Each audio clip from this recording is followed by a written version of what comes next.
Good morning and welcome to the Joint Information Technology Oversight Committee. This is our first off-session meeting of the year and may or may not be the last of the year. We have an agenda today and part of it is kind of updating us on a number of issues that the committee is charged with dealing with. It also is going to give us time to understand what's happening with community broadband as an agenda item. We're going to talk about the state's IT organization and emerging or existing issues, threats, and particular cybersecurity issues as far as an update is concerned. And we're going to talk about the IT modernization fund and relevant projects. There are some specific things that we've been charged with doing before some funds have been released, and we want to get an update on where those things actually lie at this point. Those are the principal items that we'd like to talk about. As we talk today, I also would like to bring the committee's attention to some projects that are going on that you may or may not be aware of regarding telecommunications in the public safety space. There is a task force that's operating right now that is, I gather, designed to provide the appropriations, the joint appropriations committees with kind of an update on what's happening with regionalization and updating of public safety communications. Some have raised issues as to whether or not that falls under the purview of Jitoc for review. And I think if we have time at the end of the committee meeting, I'd like to discuss that as to whether that is or is not, based on what everyone else thinks is a matter of our oversight. There are some issues regarding funding that I know are coming. There has not been a report from this committee yet, and I'm waiting to talk to the chair of it just to get an idea of where that stands. I know we've touched 911, E911 before, but we haven't delved into it. So that's just a question that I think we should at least have a committee discussion about. Okay. That said, let's move to the first agenda item today, which is an update on the community broadband projects. And here we have with us Christine Hallquist, who is the executive director of the Community Broadband Board. And there are several other folks who are here with us today. And perhaps, Christine, if you might just introduce the other people who will be talking about this issue as well, or at least supporting your presentation. Sure, I'm happy to. And thank you, Senator Brock, and the committee for giving us this opportunity to give you an update. We're going, our organization is very flat. We all take responsibility, including myself, for specific issues. So, for example, obviously I'm going to be the person to continue to work, make ready issues, and my staff will assign me tasks, even though I'm the executive director, and I'll respond to those tasks just like I would expect them to respond. So the reason I do that, Lita, just to say that, I'll be having some others on staff help me in this presentation because I want them to focus on their area of expertise. With that said, we have Rob Fish, who's the deputy director, who of course has been here much longer than I have working on this. Alyssa Matthews, she's our special projects person, and she's really the person who's going to show you, give you a demonstration of our reporting tools, which are all, I think you'll be pretty impressed with what she's done. And we have Stan Marcel. He's our staff attorney. He makes sure we, we hold the line within the requirements of the legislation and all the federal requirements. So anyway, that's the team. Great. So anyway, we just did this first slide. I will say that, our goal, this has been a goal. It's a tremendously important project, as we're all understand and the whole state understands. And we're going to get every Vermonter connected. That's wherever they exist. If it's an address we want that's on the electric grid, we will get them connected. Next slide, please. So this is the staff. One of the things you see on the staff is we've filled most of our positions, which we're very happy about. You know, it was a little bit of a slow start getting things through, but you know, we've got very high qualified people, and we as a team have been out trying to recruit some good folks, and we've been successful. So you look at the dark colored; those are the people who are on staff. One of the things that you should know is part of the BEAD program, the Broadband Equity Access and Deployment Program. One of the things they look at is, do the states have the capacity to handle the funds? Where our goal has been to get to demonstrate to the federal government that we have the capacity to handle this, what could be $100 million minimum coming, and more for each underserved address. We don't even know what the total is, but we feel like we've got the staff in place. We still got to get the digital equity officer, but myself and 2 others were taking on that project until then. We're, as far as public accountability goes, we had our first meeting in August of last year. We've had 39 meetings since, 4 hours each. Our board is a very deliberative board. If you look at our board, two of those board members were assigned by the governor.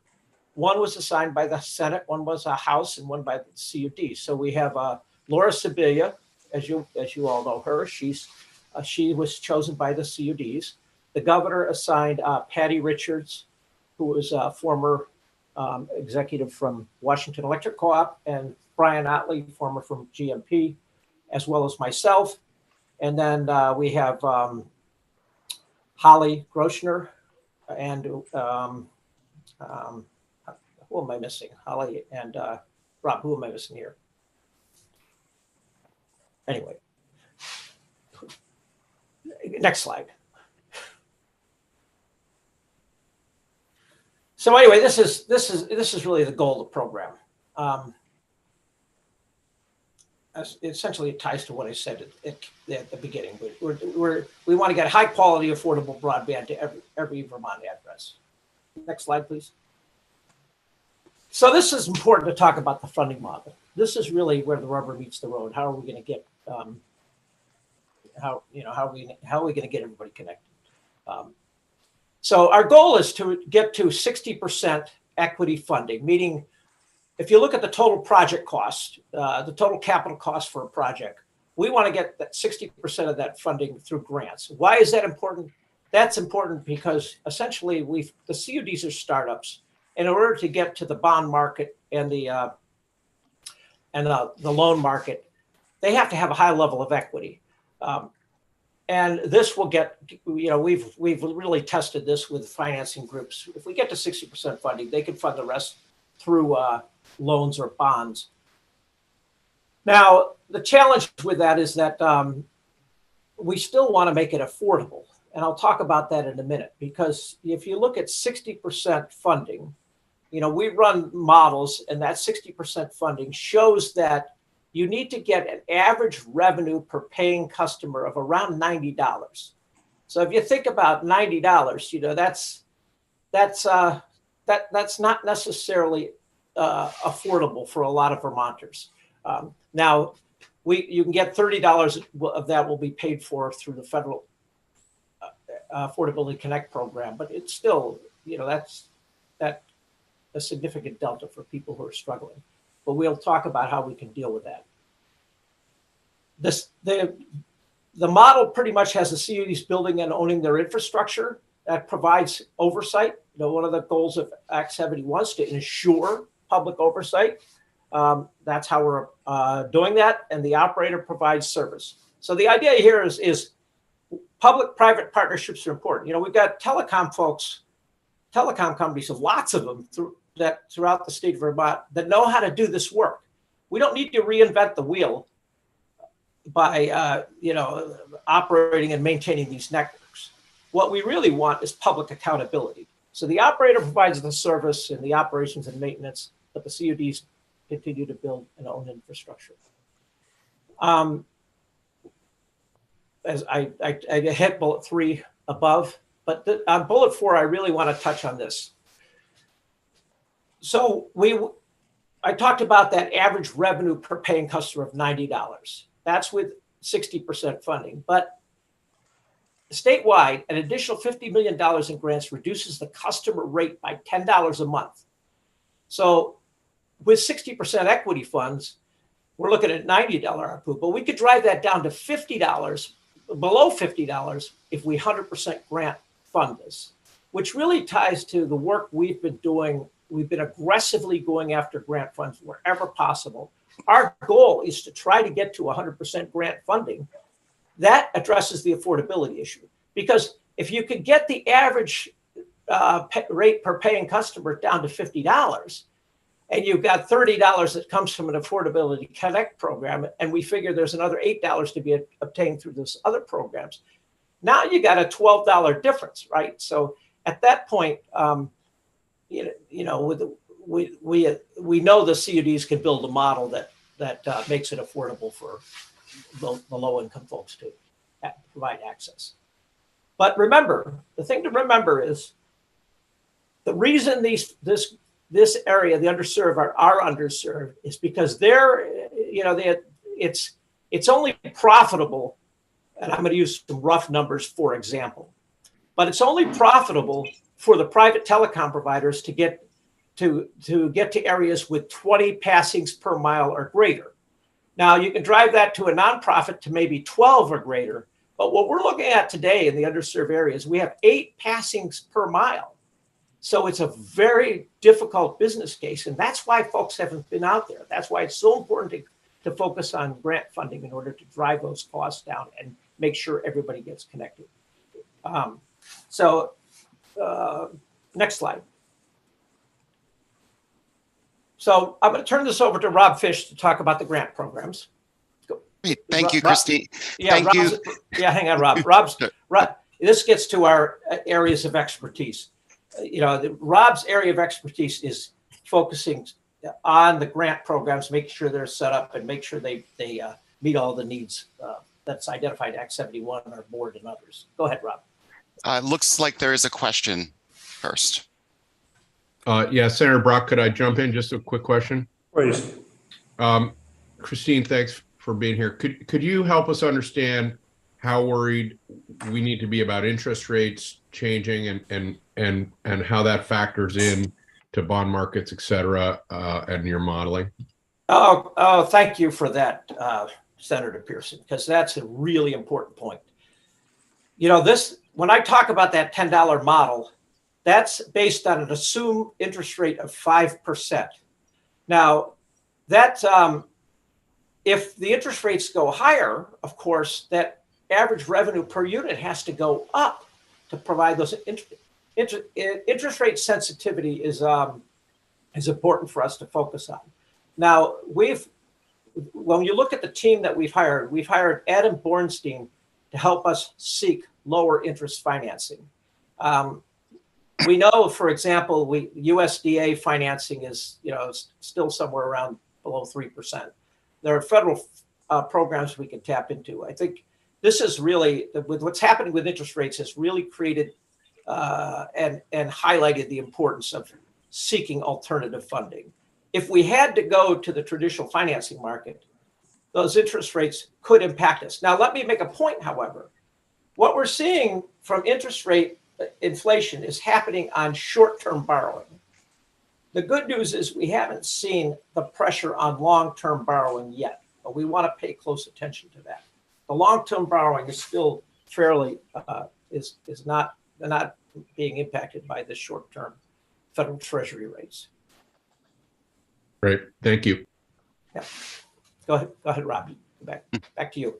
Thank you. And thank you, senators and representatives, for this opportunity. I want to briefly touch on our 2 major grant programs that were provided by an Act 71. The first program, the Act 71 pre-construction program, what we're calling it, it's about building the capacity of the communication union districts. These are new organizations. Were primarily run by volunteers until recently. So this program was to ensure that they had the capacity to accept these grants and manage these grants, and the resources to get the expertise necessary to ensure that the networks they're building are going to be networks that are going to provide for the state for the next 40 to 50 years. The second larger grant program is the Act 71 construction program. This is the program where we're funding the networks to be built. We'll go over the breakdown of the funding later on. My colleague Alyssa has created an amazing dashboard, so she'll walk you through. I want to talk a little bit about the considerations of the grant program. So communication union districts, they're the focus of the grant program, but they're not the only eligible applicant. Individual providers that serve less than 5 counties are also eligible for direct funding if the area isn't served by a CUD, or if it's in partnership with a CUD. We can also consider them if they propose a plan for the entire CUD. One thing that we're hearing all around the country that other states are envious about is the idea of a universal service plan. That rather than letting providers pick and choose what areas are the best or the least worst, we're requiring that all addresses that are unserved by a wireline connection of 25.3 and on the grid be included in a plan for funding, be included in a phased plan in many cases to be entirely built out. We're not looking to leave anybody behind with this. The way we allocated the funding to ensure some equity around the state is by underserved road miles. So in this case, it means that there's no cable. There's no cable lines. We're focusing on the wireline connections. You're going to get a scatter shot with wireless if you get the service at all, and it's not reaching the speed thresholds at the moment. As Christine mentioned, our goal is to cover about 60% of the cost for publicly owned networks. They'll then go to the bond market or seek other funding to cover the other 40%. If it's a private provider and it's privately owned, we expect them to commit at least 40%, and so far it's been closer to 50 to 60% in order to access funding. In terms of the process, we've developed a process to ensure accountability and have several checks in the way. So we first actually have a pre-application process that ensures that they're an eligible applicant, ensures that they're building an Act 71 compliant business plan, they have a universal service plan. Once they submit that application, it is shared with our fiber optic consultant. This is a CTC. They review the business plans. They review the universal service plans. This is a check on staff and a way to help cure applications. Our goal here is to get everybody across the finish line. Staff and CTC will make a recommendation to the board. The CUD or the eligible provider will make a presentation to the board. Then there will be 1, 2, 3, even 4 meetings of deliberations and questions and back and forths and putting conditions on the grant, going through an entire process. Once the grant is approved, that's not the end of it. They still need to submit their detailed design or low-level design to CTC to ensure compliance with outside plant design standards that we develop. These standards are meant to ensure that our network is redundant, is resilient, and has the capacity as Vermont grows. Then we're finally at construction. Once construction is completed, we have an as-built inspection and then the grant closeout. It's not an easy process. It's not a quick process. I could break down what goes into construction and pre-construction into about a dozen slides. I'm not going to do that to you, but it's not that we approve grant funding the next day people are connected. It takes time. So I'm going to give a high-level overview of the communication union districts right now. I know Rob from Vacuda is going to go in deep with each of the CUDs, but we currently have 9 districts, 208 member towns. That's 416 volunteers that are meeting once a month to discuss this, plus their staff. All of the CUDs will soon have an executive director or the equivalent. The last one, Southern Vermont, is in the process of searching. It represents more than half the state's population, 92% of the premises without it. There's also a new district forming in Chittenden County to address concerns there. They have a bit of a different situation, but they still want to have the oversight and accountability for whatever provider that they choose to work with. One thing I want to highlight is where is construction happening in 2022? Either now or within the next 6 weeks or so, there's going to be construction happening in NEK. They've already connected some customers. Waterford, I believe, is going to be the first town entirely built out. CV Fiber is about to begin construction. Maple is about to begin construction. Deerfield Valley, Southern Vermont, through their partnership with Consolidated or Fidium, has already served addresses. And then there's EC Fiber, which, as you know, has connected over 5,000 people. But we're on our way. Most of the progress this year has focused on getting these groups ready, getting the engineering studies done, finding the labor, and making sure that we are ready to go to start constructing and to keep constructing. So that doesn't cover all the towns in the state. It's getting close, but it's not quite there. What we're happy about is that most other areas of the state have found a plan or a direction forward. So it's color coded here rather than a lot of arrows, but starting in the north, the town of Fletcher received a grant from the Northern Borders Regional Commission to work with MC Fiber to build out the entire town with fiber. Going south, I mentioned about the Chittenden County CUD forming. Then you have the WCVT areas. We issued a construction grant to them last month. That's going to, through a phased approach, build out all of their towns that are not members of the CUD. Some towns are a part of the Maple CUD, and those have also been funded. Moving a little bit further south, there's a few pockets in Rutland County. Many of these are 100% served or nearly 100% served with cable or have been built out by Consolidated as Fidium. There's a little VTEL in there as well. Going south in the green there, that's the VTEL territory. They received a federal grant, built out 100% of their premises. In the blue, you have what's served by TDS. This is Ludlow Telephone. They have publicly committed to building out fiber to the premise. We haven't seen the details yet. At this point, they say they will not be approaching us for funding. That could change. What we've been told is that construction will be beginning either in this winter or next spring. There's a little pocket down there, Glastonbury. Well, those few residents will be served by Southern Vermont. Next to it, you have Somerset. Deerfield Valley has been in touch with them. The 6 residents there are all off the grid. So we're happy to say that we're making progress, not just with the CUDs, but on the statewide level. And we believe that there's going to be a plan in place early next year for the entire state.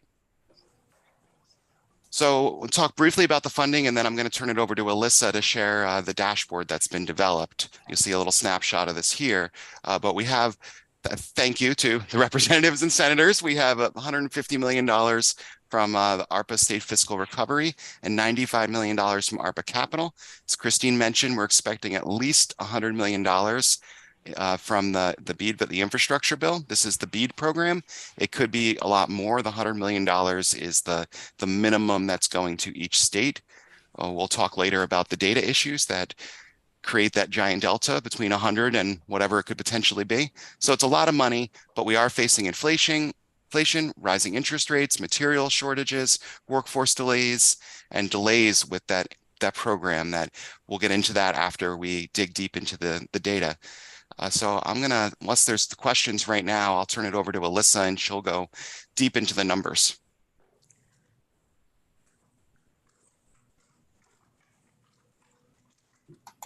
Hi, everyone. Sorry, just making sure I pull up the right screen.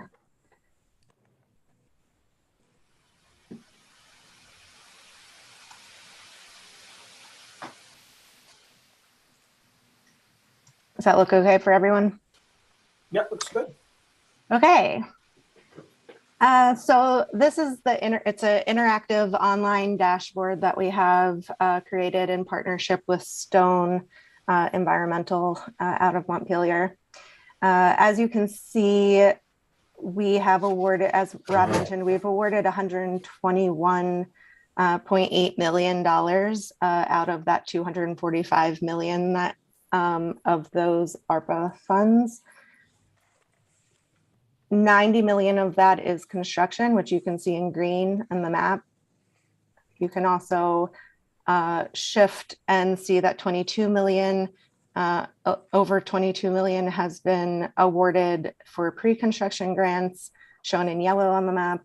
And then an additional 9.24 million has been awarded for pre-project materials. So that has been so that CUDs as they're getting ready to, and other grantees as they're getting ready to apply for construction funds can get in line for materials so that they're not held up by the delays in materials as much as possible.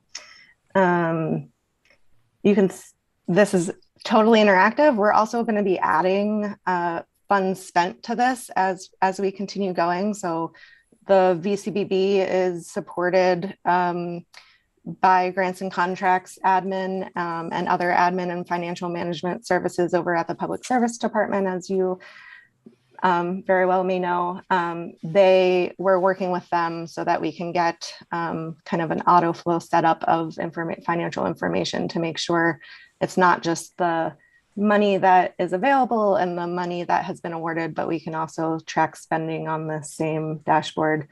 You can also click on a CUD and you can see kind of all the different information on the project miles that so total project miles out of that 90 million construction grants,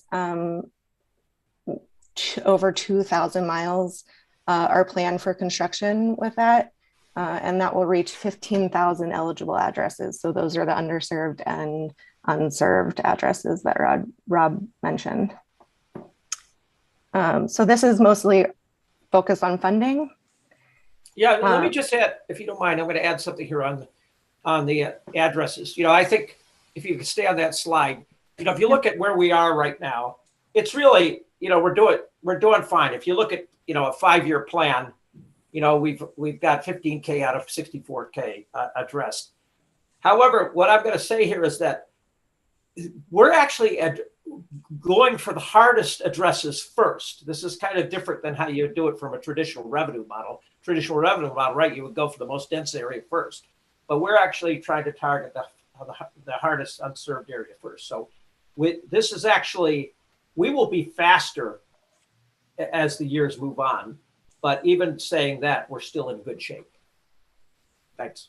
Thanks, Christine. Just to show you a little bit of the support and resources we're providing to the CUDs. So all of these dashboards and the maps that we've created with Stone are available. I'll show you later on our online hub, but we're also working with them to create dashboards that they can use with their boards, their funders to show, take a snapshot and show where they're at with progress. So this is one we made for any K broadband recently. So you can see they are at 71% of their entire project universal service plan being funded. This is an example of one of the map apps, online map apps that we have. So this was created using the Public Service Department's broadband status data from last year. We expect updated data in the next, any day now, in the next week or two. And so we'll update that accordingly once that comes through. This shows eligibility based on wireline service, as Rob mentioned, and it is also very interactive. So you can see, you can go in, click on a town, see which CUD it's a part of, how many eligible locations are there, the amount of available funding that is available to them by town based on the calculations we're using, and any contributions from town ARPA, so local fiscal recovery contributions that are going to these broadband projects. Then this is the start of our broadband status dashboard. It still has a lot to go. As Rob also mentioned, a lot of the work we've done so far is really getting these programs stood up, getting some of the money out the door. The CUDs have been really hard working on the ground, getting everything organized, and so this is what we will be continuing to add metrics to track progress ongoing. Currently, you can see this is a current snapshot from last year's PSD data of broadband status, but you can zoom in and actually, see what's going on in any area. So you can look at it by town, you can look at it by CUD, and see the amount underserved, the amount served, and this will be updated using an autoflow process as progress is happening on the ground with construction. May I ask a question at this point? Yep. Among the data that was presented at the very beginning is that about 92% of premises without 25 free access will be dealt with in your plan. What about the other 8%? Are you tracking that? What happens to the rest? Because our goal, obviously, overall, is to ensure that we have high-speed internet to every address in Vermont. Yeah, actually, let me answer that question. That's that just goes that I think that slide was tight about the fact that we have CUDs covering 92%. Our goal is to get every address. We'll touch on that in a minute, but actually, Rob's going to touch on that in the town match. But Rob, touch on that in the town match. But our goal is to get to every address. That slide was just to show you who's covered by CUDs. The goal is to get to every access, and you will, though, in terms of your metrics, in terms of being able to tell us how we're doing statewide with that goal, you are tracking in some way, shape, or form, and will be able to tell us that as we periodically review the status of broadband expansion in Vermont. Is that a fair statement? That's a fair statement. In fact, and we'll make sure in the future we first of all, in this what Alyssa is showing you in this presentation right here is you can actually go by town and see how we're doing too. So it's not just CUDs; it's by town as well. So the public will be able to see. This is going to be publicly available, and just Alyssa, not to put you. Well, I'm going to put you on the spot, but can you say when this is going to be publicly available? Or so these are publicly available. Okay, perfect.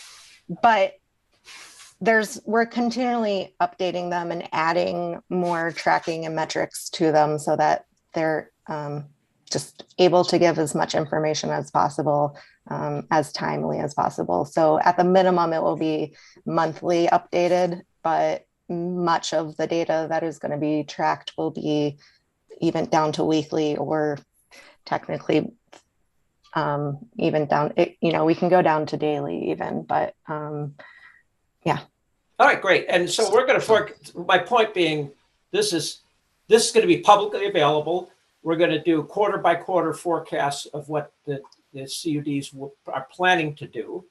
And we'll be able to summarize that in reports for your committees, for the legislature as well. We're not going to expect the committees to go into every detail on this thing, but we'll be able to. One of the things I'm actually driving towards is the issue of accountability.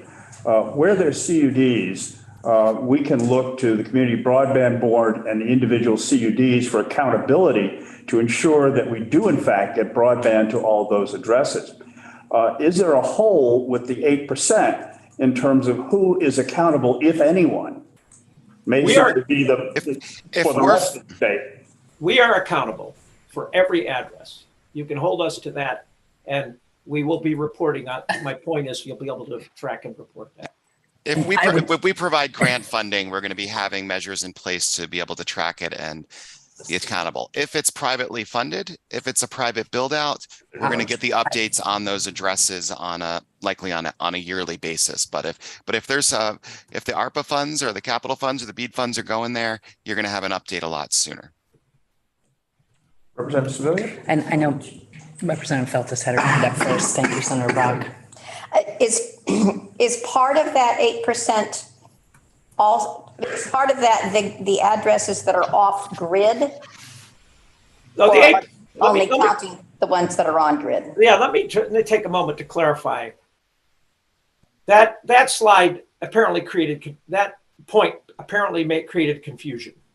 What we're saying here is CUDs are now covering 92% plus of the underserved addresses are now covered by CUD areas. The other 8% are not in CUDs. However, we are still focused on getting them giving them the same level of focus in how they get served. And the way that will happen, for example, is we've just provided a grant to Waitsfield Champlain Valley Telecom to address a number of towns that are not in CUDs.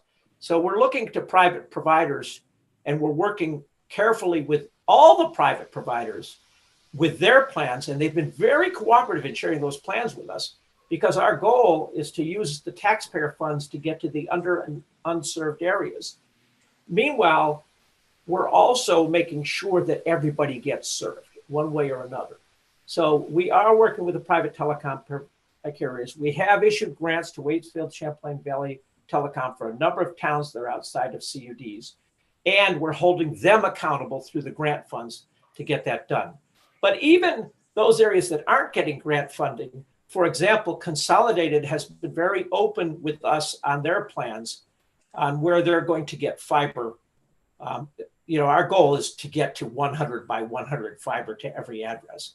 But so I hope that answers your question. I hope I've cleared that up. Yeah, I also just want to note that we're in constant conversations with providers that are serving the non-CUD areas. I jokingly have a monthly or biweekly email with TDS to try to get more information on what they're doing down in Wethersfield, Ludlow, and Baltimore, the parts that they serve.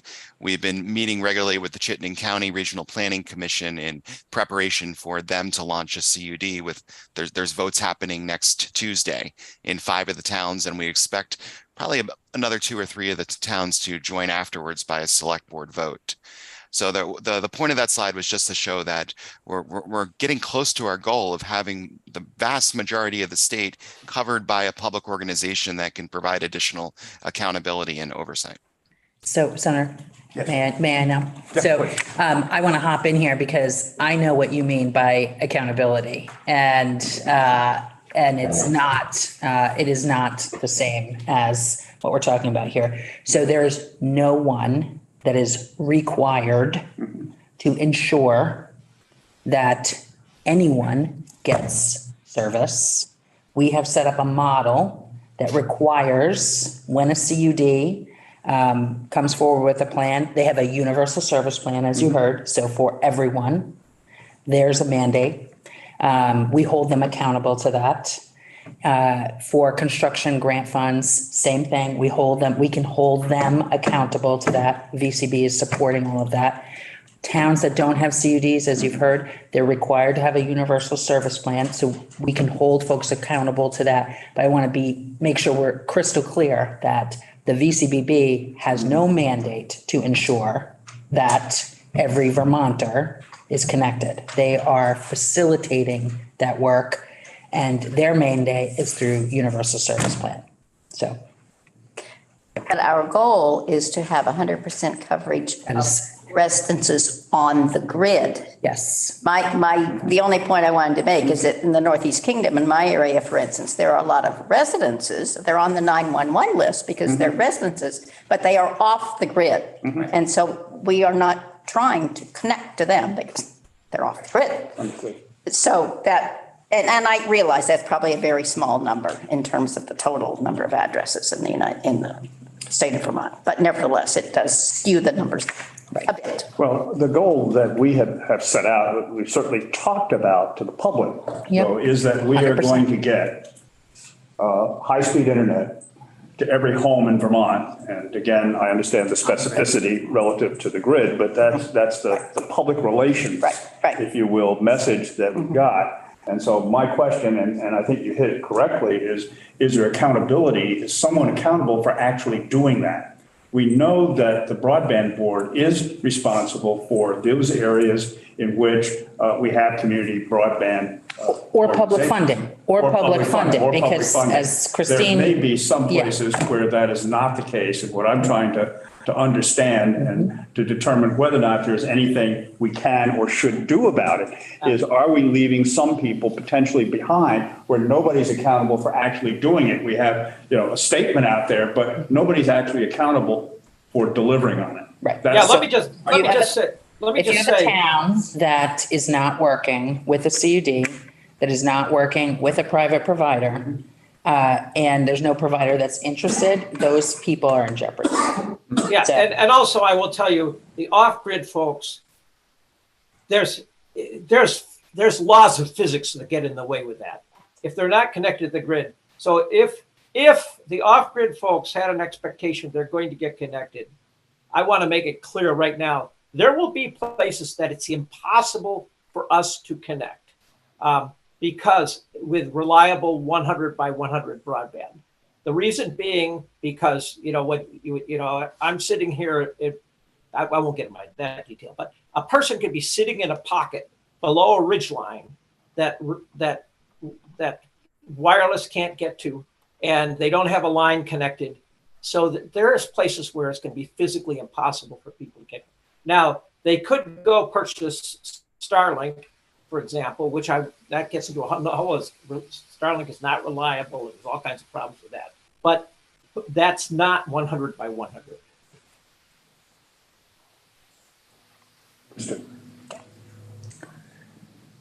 Well, I think from my perspective, I would simply like to put off to the side a note that are there people being left behind, and is there anything that we should be thinking about legislatively to provide accountability for those people for whom there is no specific accountability right now? If our goal is to ensure that we have a statewide 100/100 to every address on the grid.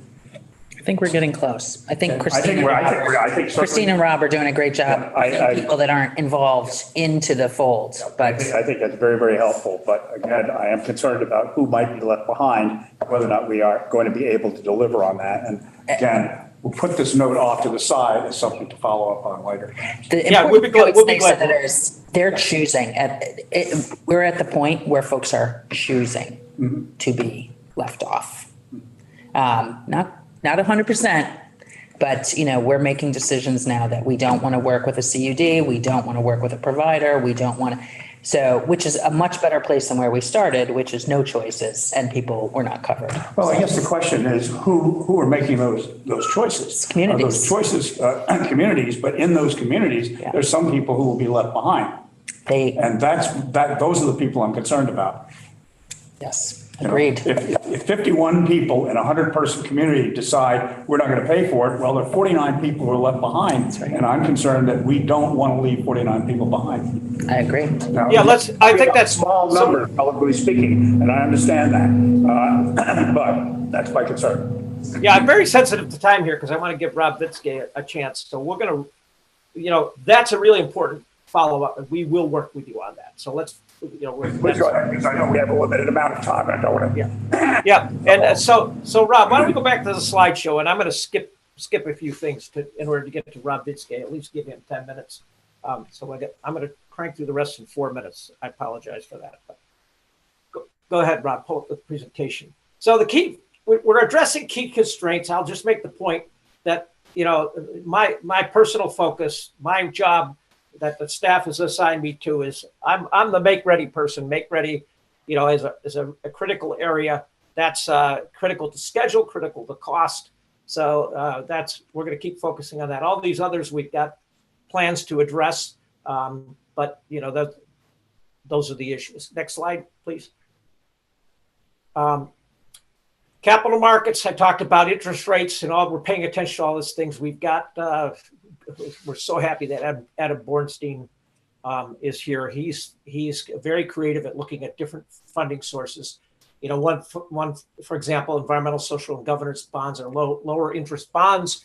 We can tick off all those areas. Environmental from the standpoint of a smart grid and how we can increase more renewables. Social because we've got the communities all involved, and of course the governance. It's publicly governed. So I think we've got a lot to offer in order to get lower interest rates. we're working on workforce development programs. There'll be an announcement on that. You'll be able to read that later on. So we've been working hard to address how we're going to provide the labor. Been meeting with individual construction and telecom companies, and we've got quite the blessing from them on how we're moving forward with helping them to get human resources. Next slide. Rob, talk about this in 1 minute. Sure. It's going to take all hands on deck to get this done. Local communities have also been provided with ARPA funds. We understand there are a lot of competing challenges and competing needs in those communities, but the communities have stepped up and have started contributing. Every community is different. There's local needs. We've already managed to raise $2.485 million from the following communities. 40 towns have committed. We just relaunched the program with a larger push and are hoping to double that amount, and we'll be matching that they'll be used for match for the BEAD program, or if we can raise private funds to match it, it'll happen that way. Okay, in line with the theme of trying to get as much grant funding as possible, there's $1 billion available for a middle mile grant, competitive grant. We're competing all with private and public entities all across the country, but we've got a very powerful application because we have the private telecom companies participating in it. If we look at one of the sub goals within Act 71 is to take a look at a statewide design. We of course we had to wait a year in order to get the high level designs to even get started on this, but we were because of the fact that there's a carrot at the end of this, we had tremendous participation from our private telecom carriers, which allowed us to accelerate what could have been a 2-year plan into something less than maybe 16 months. So we took advantage of this. So we're looking at, possibly, we're looking at another, $100 million in funds through this program if we win the prize. The match is $30 million in general funds and $16 million in kind using public and private assets. Next slide. You've talked about workforce development. We'll skip this slide. Alyssa, talk about this one in a minute. Actually, you only get, let's skip this slide. Yeah, I think let's skip it. Yeah, okay. Anyway, we're going to turn this right over to Rob Bietske, assuming that Senator Brock is okay with that. That's fine.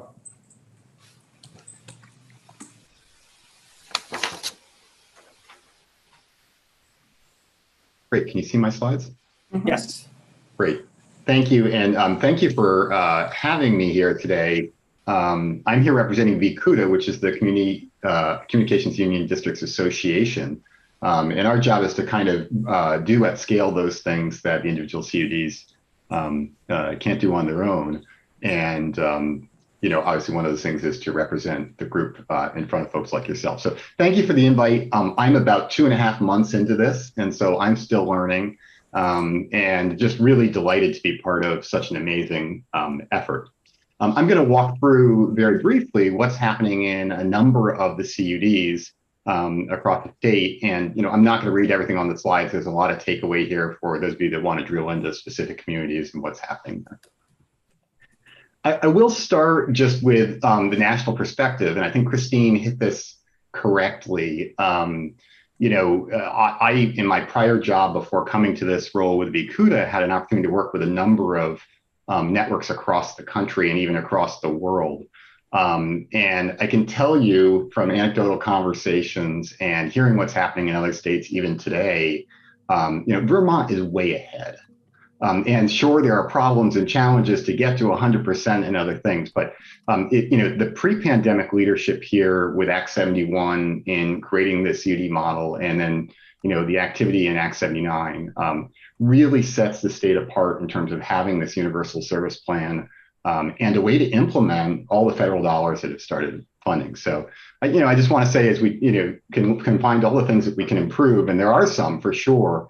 It's really amazing, and it's a pleasure to be part of such a well-planned, thoughtful, and community-driven activity. So I'm going to run through the individual things and just kind of highlight for you that across the, I just realized I'm not in presentation mode. That's all right. Across the CUDs, there's a lot of activity in terms of construction, hiring, pre-positioning materials, and kind of continuing to leverage this amazing volunteer army that's been building things. For CV Fiber, Janelle Smith has joined them as an executive director. She has an incredible history, and I think has really taken off running in terms of things. A lot of make ready, which is the ability to get on the poles, is well underway. And they're just getting started on construction and starting to make some great progress. I'm going to just fly through these for time wise. NEK Broadband has again brought on some amazing staff. There's Netta up in the corner sitting at a table, but a full-time bookkeeper, grants manager, community relations manager, part-time treasurer, and has postings out for things like CFO and GIS and et cetera. Both leveraging the state grants in terms of the construction grants that are coming through VCBB, but also aggressively going after other federal programs. They just filed a grant this week that hopefully they'll be successful for directly with the U.S. Department of Agriculture for rural utilities grant. So amazing progress kind of in building the funding and the staffing and the organization for a very important part of the state. They've started construction. So 13 miles are in progress, 34 more coming, 432 customers. So, just a few months ago, EC Fiber was the only one with customers. You'll see as we go through these slides that we're starting to see the CUDs actually start to deliver services to their first customers. And that's a really exciting milestone. We're harvesting parts, more make ready, and a lot of work in easements and licensing. Similar for Maple Broadband, who hired Ellie DeVilliers, who has global telecom experience, again, very talented and experienced director coming in, received their funding and has started construction and has a plan to have their service launched early in 2023. Ellie had a number in here, which I actually think, geography-wise, Maple is one of the smaller CUDs. But she says in the last 6 months, they've tracked 2,600 hours of community contributions of talent to the CUD effort, which is pretty amazing. That's like 2.5 FTE full-time all the time, in addition to the role Ellie's doing. Northwest Fiberworks. So there's been some refocusing on how to think about new network tenants in their open access model, developing rates, new RFI went out for network licensing, full surveys, build sequencing is getting underway, and the detailed design is getting underway for the first zone. Fiber's coming in early December. Construction underway in the Southern Vermont CUD. Now, for those that know this one, this is an area that had a lot of services already in place. They chose to partner with Consolidated Communications. So the CUD will be managing the public asset that's created through this investment. With Consolidated Communications, construction's underway. Consolidated had some work in a phase 1 that they were already working on, and they're getting started on phase 2 and expects to have significant progress, if not completion, in 2023. DB Fiber also hired an experienced leader as their new executive director, Gabrielle Kufreda, and has done some things like restructuring to create an executive committee to speed decision making, has received their second grant, has started construction, and expects their first customers to go live by the end of 2022. Construction will continue to pace in 2023 as well. Lamoille FiberNet also hired an executive director. There's Val Davis standing in front of some of his spools of fiber. A pre-construction grant, materials are in place, design build award is done, new RFP for operations is going out, and moving towards construction.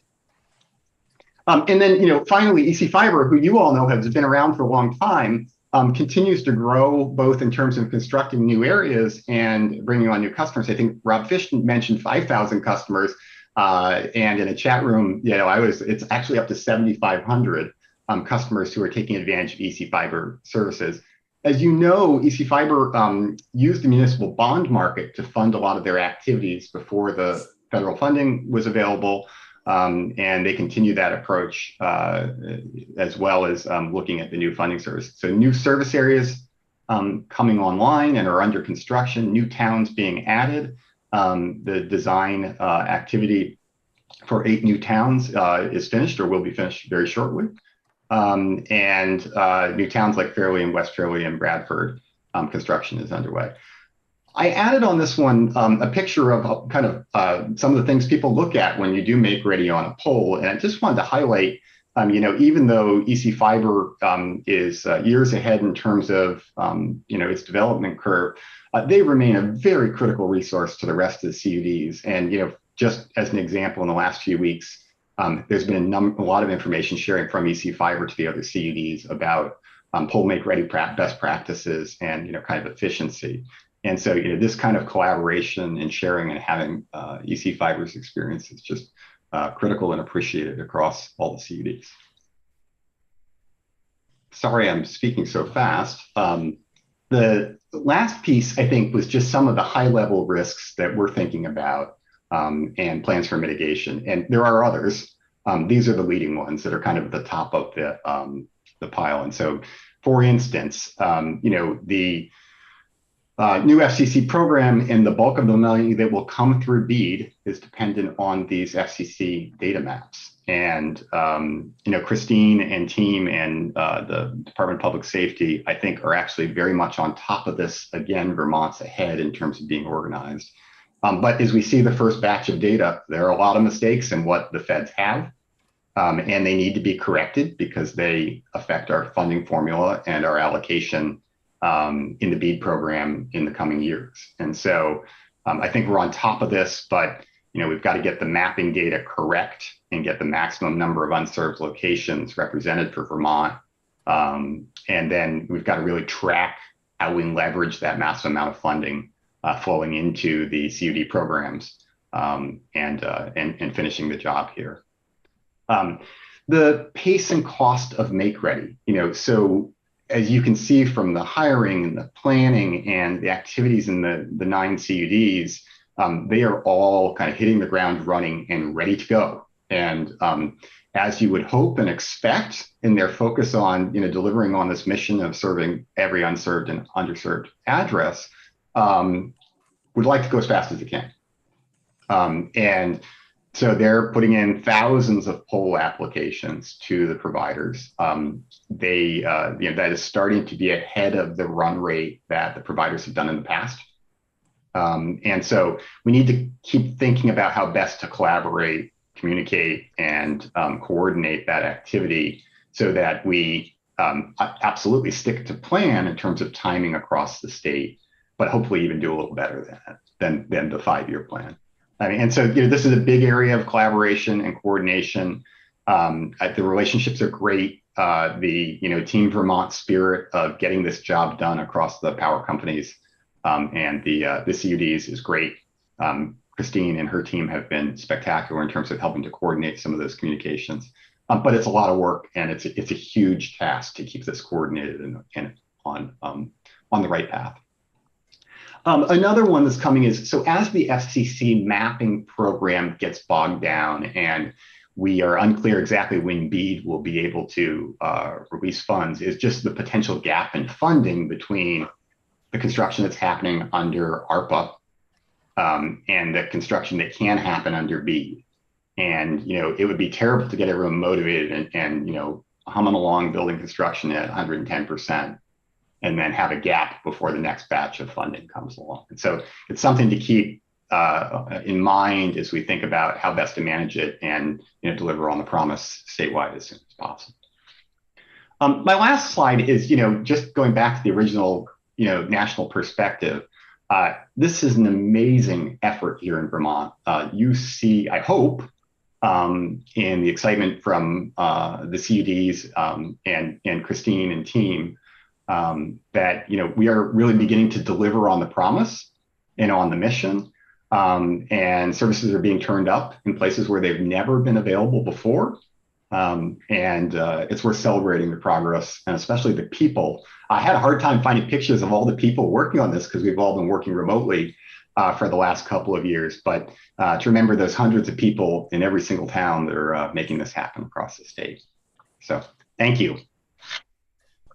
May I ask a question at this point? I know there was a problem that developed involving Northwest Fiberworks and I believe Lamoille with some dependence upon Google as an operator that I gather rather suddenly fell apart, and the two groups were going in different directions. Can you give me at least any update as to what happened and how that stands at this point?